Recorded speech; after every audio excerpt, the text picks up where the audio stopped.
Hello and welcome to today's webinar, Drafting and Amending Tenant Break Clauses in Commercial Leases on behalf of Legal Futures. I'm Peter Dollar and I'm a freelance lecturer, trainer and writer. In this webinar, we're going to be looking at all the points that you need to consider when you are both drafting tenant break clauses and also amending tenant break clauses in commercial leases. We're going to look at the main issues. We're also going to look briefly at landlord break clauses. They're less common, but we will look at them briefly.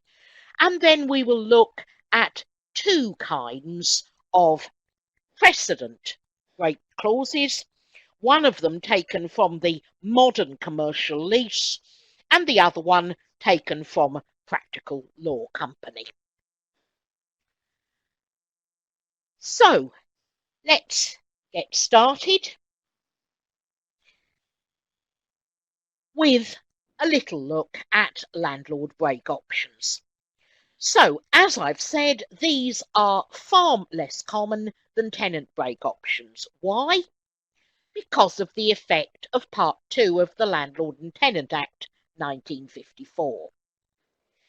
If a lease is contracted out of the 1954 Act, then it's perfectly possible for the landlord to exercise their break option. Exercising the break option will end the lease.